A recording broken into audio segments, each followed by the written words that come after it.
This is the Microsoft Surface Pro 8. It's the latest generation of Microsoft's foldable tablet-style computer, and it's probably one of the most expensive computers that I have ever reviewed.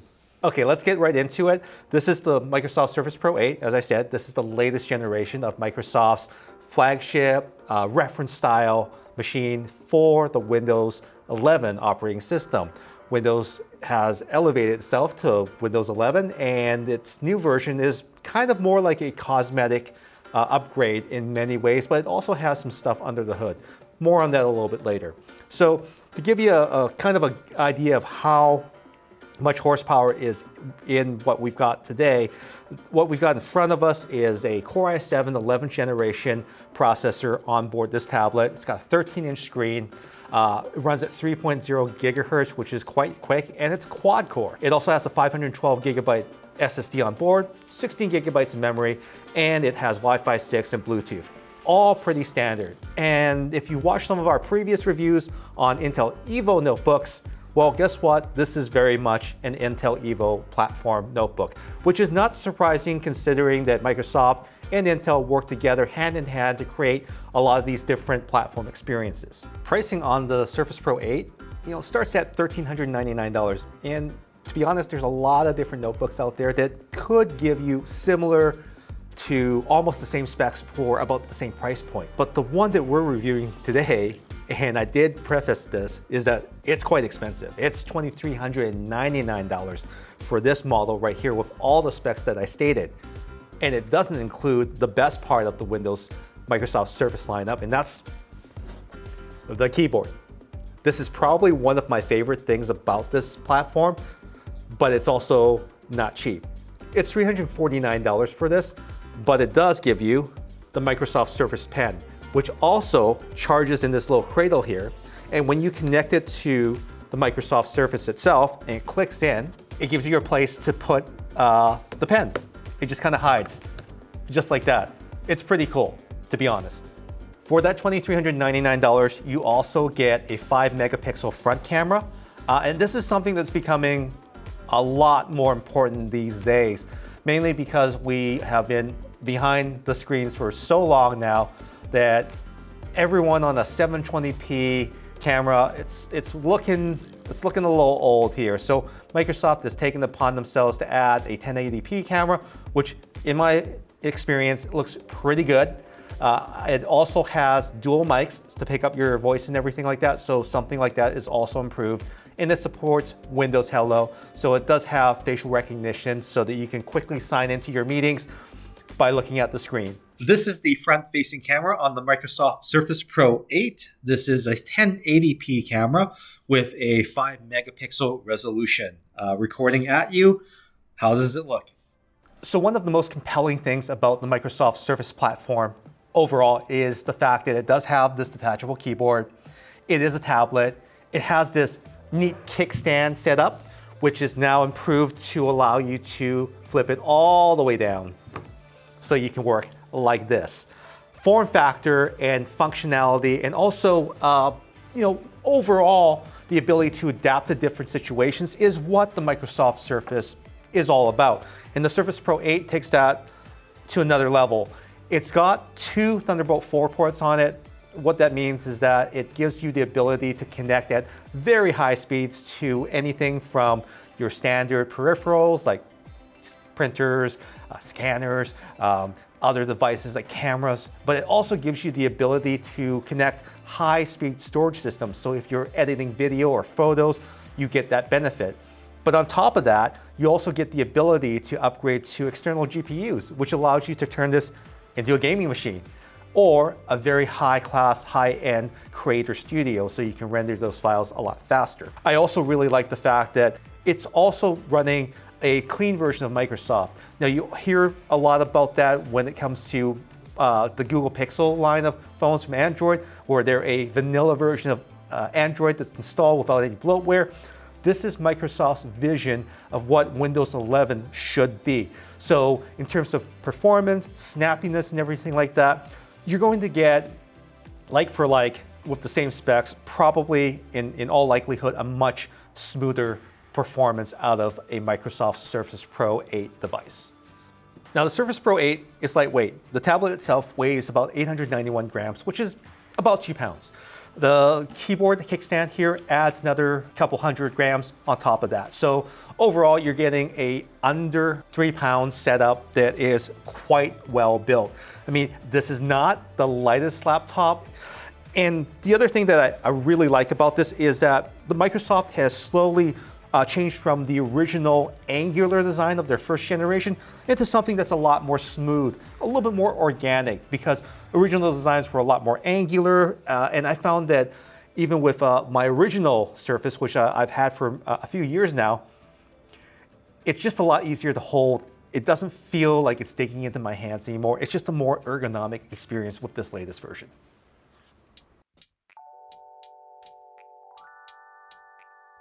All right, so let's talk about the screen here. This is a laptop, but it's also a tablet. And what I love about this particular device is the 13-inch Pixel Sense screen.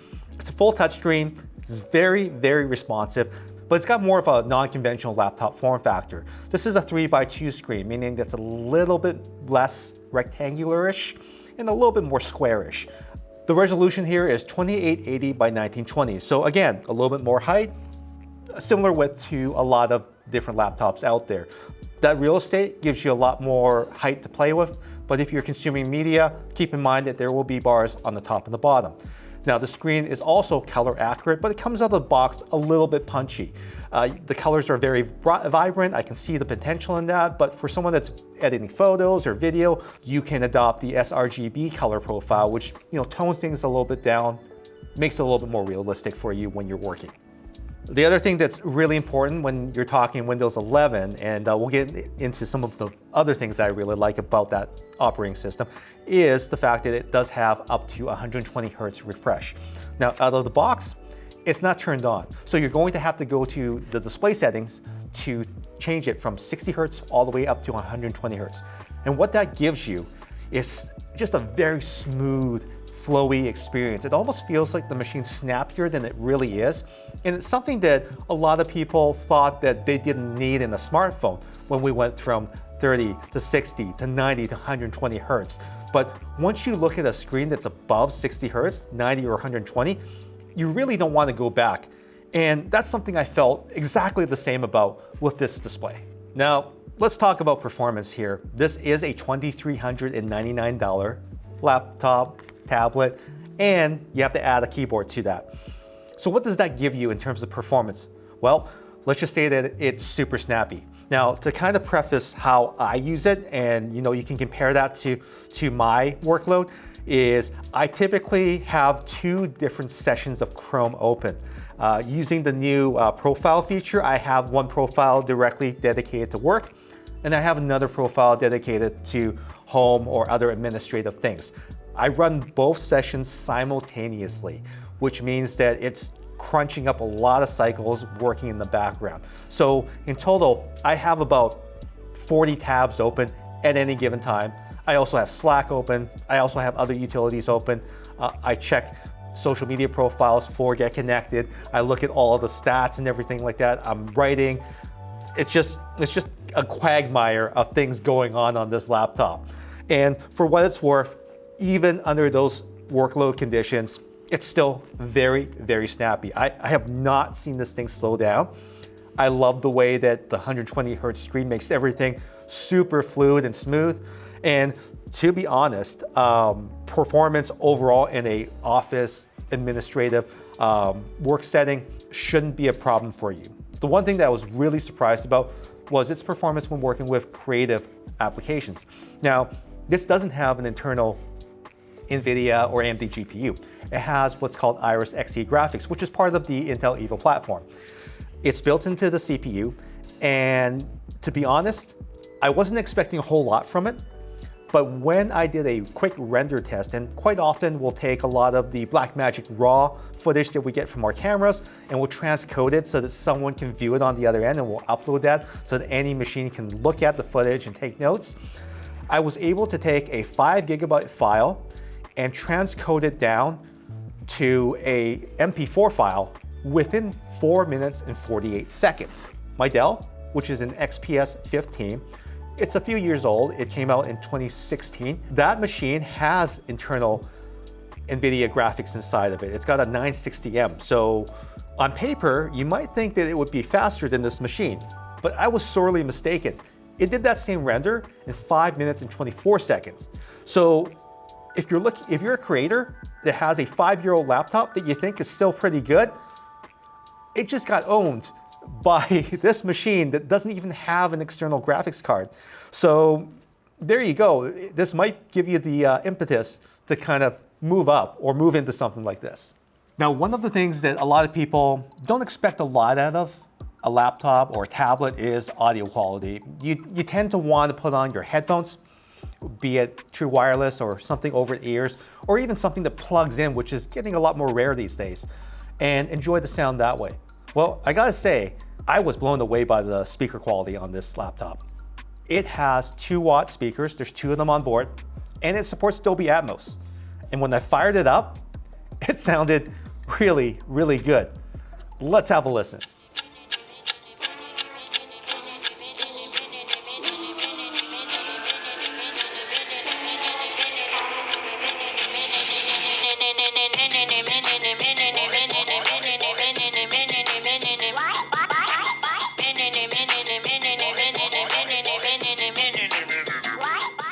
That came from this thing, and that's pretty impressive. So if you wanted to listen to music off of this, you want to turn on Spotify or Amazon Music or any of your favorite music streaming apps, or even just listen to a podcast, I don't think you can be disappointed by the audio quality. It rolls off really nicely when it hits those bass notes.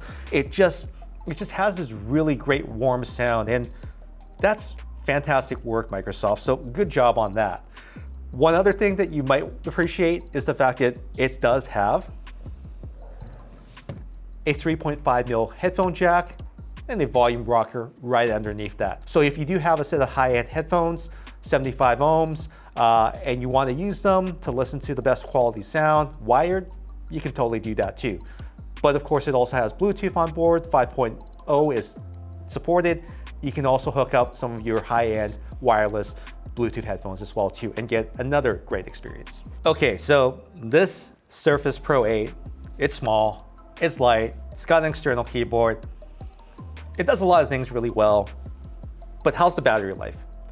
Well, it is an Intel Evo platform laptop, which means that it's shooting for, hours of 9 or above. On paper, Microsoft says that this will do up to 16 hours. And to be honest, I'm just a little bit skeptical about that. In fact, even Intel's Evo claims of 9 hours plus on their series of laptops, that platform, I'm also very skeptical of. So based on my usage alone, which is the multiple tabs, the 2 sessions of Chrome open, all my apps and everything like that, the odd occasional render, my daily usage is anywhere between 5 to 6 hours.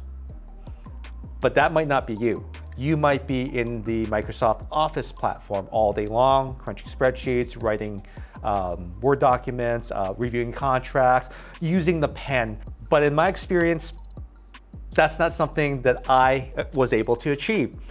I recognize that some of these claims are based on certain software packages and everything like that, but I just used it the way that I used it every single day, just like my other laptops and my other tablets. I just went to town, I went to work, I turned this into my daily driver, and that time is accurate for myself. A couple other examples that could trigger battery life warnings for you a lot quicker are Zoom calls. I was on a Zoom call with 72% battery life left. I spoke for about an hour and a half with a team, and what happens is that between that hour and a half, it went from 72% down to 20%. That's significant drain. So I guess depending on the apps that you have, depending on their optimizations, your mileage will definitely vary a lot. So keep that in mind when you're using the laptop that, again, this is running a new operating system, Windows 11, and there might be a lot more things that they've got in store in terms of optimizations that will improve that battery life down the road. And honestly, I'm looking forward to seeing what they can do. So if you've been watching our videos for a while, you probably know that I like to upgrade things. And I like to tease Robin sometimes when he's upgrading things. But you know, we have a good time and we learn a lot. So what I learned about this particular machine is that it is upgradable in one area that you probably wouldn't even think about, and that's the SSD. On the back of this device, underneath the kickstand, is this little hole right here. That houses a replaceable SSD that you can pull out and replace or crush depending on your IT needs, right? Information like this on these devices can be recovered if you don't properly dispose of them. So a lot of IT departments will be looking for stuff like this. Otherwise, you have to crush the entire machine or destroy it because everything's glued together. So this is a very interesting IT feature that also allows your regular Joe Blow consumer to upgrade to more storage. This particular machine has 512 gigabytes. What if you need more on the road? Well, you can definitely upgrade it, but there is a catch. This uses a special version of what's called an NVMe SSD. This is the faster version of the SSDs that are out on the market, and you'll see them in high-end gaming systems like the one we built in the past. So what you're looking for is probably something that is more akin to what they're using in the new Xbox Series X consoles. And they're very short, but they're very fast, but they're also very expensive right now. So hopefully down the road, when you actually need that storage upgrade, pieces like that, parts like that will be a little bit more inexpensive for you. So that's one way that you can look at in terms of investment, that there is something that you can upgrade down the road, whereas other laptops out there, other tablets out there, there's nothing that you can upgrade because it's completely soldered together. The other thing that I absolutely love about the Windows Surface Pro 8 is the fact that this keyboard, and this is one of the things that I found surprising, like I've never ever felt this way about a keyboard, is the fact that the way that they've built this keyboard, the spacing, the action, just the overall feel when you type on it, it makes me go fast. I'm a touch typist. I don't want to look at the keyboard, and I haven't run into very many keyboards except for the one that I have at home, which is plugged into my desktop, where I can just go to town and it responds to every key press without error. Someone at Microsoft really looked at the way people typed and touch typists and really created a hot rod of a keyboard, even though it's attached to something like this. I mean, if I was a novelist, if I was a writer, and all day long, all I did was type, I would have no choice but to invest in a machine like this, even at the $1,399 starting price, because it's just so much more productive. So overall, I'm pretty impressed with Microsoft's vision of Windows 11 on the Microsoft Surface Pro 8. I just find it's a little bit of a hard pill to swallow when you look at the price point. It is $2,399 as spec'd, plus the $349 for the keyboard. You're almost looking at $3,000 with the taxes. Now you can get into the market for $1,399, but you have to realize that you do lose specs like the quad-core processor, you don't get as much memory, and you know it's not going to be as powerful, but you still have to pay for the awesome keyboard, which I think is worth it if you're going to dive in. So what do you think about the Windows Surface Pro 8? Is it a laptop for you? Could you find someone that it is perfect for? Let me know in the comments, and hopefully I covered enough of it so that you can make a decision on this very interesting premium machine from the folks at Redmond, Washington. I'm Steven, thanks for watching, and don't forget to subscribe because that tells me that I'm doing a good job and Mike won't fire me. Take care.